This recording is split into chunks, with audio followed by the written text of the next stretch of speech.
Hello students, नमो नमः। आज का हमारा विषय है स्वर एवं उच्चारण स्थान।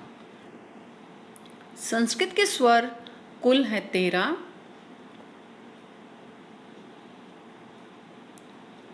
स्वर जिनमें अच 9 है, अ ई उ री री ए ओ ए औ, जिसमें से 5 हैं आपके मूल स्वर और अन्य 4 हैं संयुक्त स्वर। आइए संयुक्त स्वर कैसे बने ये देखते हैं। अ जमा में ई ए, अ जमा उ ओ, अ जमा ए ऐ, अ जमा ओ औ, इन्हें कहते हैं संयुक्त स्वर। ये आपको उच्चारण स्थान में भी मदद करेंगे उसे जानने के लिए। संस्कृत में कुल 33 व्यंजन हैं। ये सभी व्यंजन मूल रूप से हलंत होते हैं, आधे होते हैं। स्वरों के सहयोग के बिना व्यंजनों का उच्चारण संभव नहीं है। व्यंजन क हलन, ख हलन, ग हलन, घ हलन, न हलन। अगर इसमें स्वर जोड़ दिया जाए, क जमा में अ कर दिया जाए तो बनेगा क। तो ये पूरा है क वर्ग। उसी तरह च वर्ग, ट वर्ग, त वर्ग और प वर्ग। इसको याद करने का फॉर्मूला है कचट तप। क से क वर्ग, च से च वर्ग, ट से ट वर्ग, त से ता वर्ग, प से पा वर्ग। व्यंजनों के 3 प्रकार है, स्पर्श, अंतस्थ और ऊष्मः। स्पर्श व्यंजन क से मा तक के कुल 25 व्यंजन हैं जिन्हें स्पर्श व्यंजन कहा जाता है। अंतस्थ व्यंजन ये वो व्यंजन हैं जो स्वरों और व्यंजनों के बीच में अंत में होते हैं। ऊष्म व्यंजन इनके उच्चारण के समय मुख से गर्म वायु निकलती है। आप बोल के देखो, श श, है ना, स ह। गुड। संयुक्ताक्षर व्यंजन कौन से हैं? क जमा में श, श क्षत्रिय, त जमा में त्र और ज जमा में ज्ञ। उच्चारण स्थान ये इनके उच्चारण स्थान आप जानते हैं। यहाँ देखिए, पहला है अकु विसर्जनीया नाम कंठ, इचु यशानाम तालु, ऋतु रसानाम मूर्धा, ऋतु लसानाम दंतः, उपु उपाध्यमानीयानाम ओष्ठौ, नानानाम नासिकच्च। ये आपको सूत्र दिए हुए हैं। सूत्रों से अगर आप याद करना चाहें तो वो भी कर सकते हैं, और नहीं तो मैं इसका आसान तरीका भी आगने वाली स्लाइड में आपको दिखाऊंगी।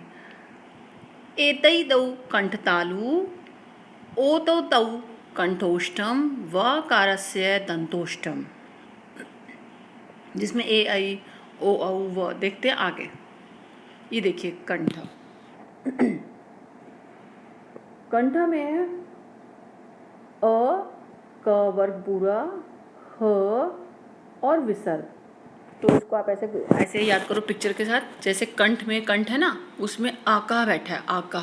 इसका फॉर्मूला आका है आ, क ख ग घ न और ह विसर्ग। तालु को याद करते हैं, ठीक है। इचु यशा नाम तालु। इसमें आप ये देखिए तालु क्या है, पहले ये समझ लें। आप अपनी जीभ को करें, जीभ का जो टॉप हिस्सा है वो जहाँ जाके लगता है ना, वो है तालु। इसमें आता है इचियश। तो इसका फॉर्मूला हम अभी ऐसे बना लेते हैं, इचियश। ये देखो तालु पे बैठा है इचियश। तो आप आंख बंद करके बोलो, गले पे कंठ पे बैठा है आका और तालु पे बैठा है इचियश। अब है मूर्धा। मूर्धा कहाँ है वो देखिए। मूर्धा के लिए जो जीभ है आपको थोड़ा सा हल्के से मोड़नी पड़ती है, तो तभी इसका उच्चारण आता है री, है ना, ट ठ ड ढ ण, र श। आप बोल के देख सकते हैं। तो ये मूर्धा। तो ये भी सीक्वेंस वाइज चलते हैं बेटा। पहले देखो कंठा, फिर तालु, तालु से थोड़ा सा आगे यानी दांतों और तालु के बीच का जो स्थान है, जो मसूड़े होते हैं। अब मसूड़े तो आपको आगे से दिख रहे हैं, लेकिन जो पीछे वाला मसूड़ा है ना, जो पीछे का भाग है, दांत से ऊपर से पीछे वाला भाग, उसे मूर्धा कहते हैं। दंत। अब ये देखिए दंत आगे का हिस्सा लृत लस, लेकिन दांत के पीछे के हिस्से से आप लिरित, लरी और त वर्ग पूरा और ल और सा का उच्चारण कर सकते हैं। यदि दांत नहीं होंगे तो इनका उच्चारण कठिन है। कठिन क्या होगा ही नहीं। उप, ओष्ठ ऊपर है उप, उ और पूरा प वर्ग, प फ ब भ म। आप जानते हैं कंठ तालु। देखिए आपने कंठ पढ़ा था, अ कहाँ आता है, उसका अ, और तालु में इची यश आता है, उसका ई। तो अ जमा में ई बनता है ए। तो इसके अंदर जो आता है वो आता है ए और आई।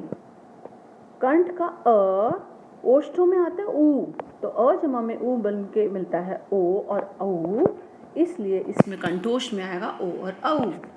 दंतोष्ठ आपको याद करना पड़ेगा, व जीवा मूल्य। ये क और ख जो है बेटा, इसके आगे जब ऐसी लाइन आप कहीं देखें और पेपर में आ जाए तो आप लिख सकते हैं कि ये जीवा मूल्य है। नासिका अनुस्वार, ये देखिए अंग पे ये जो अ पे अनुस्वार बिंदी है ये है अनुस्वार।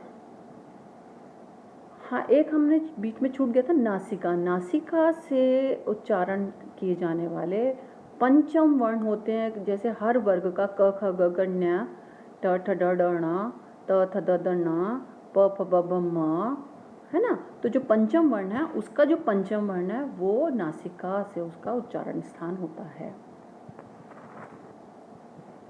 चलो एक रिकैप्चुलेट करते हैं। मैं पूछती हूँ नासिका से, तो अभी अभी मैंने बताया था, तो आप बताइए क्या है इसका उत्तर, सोचिए।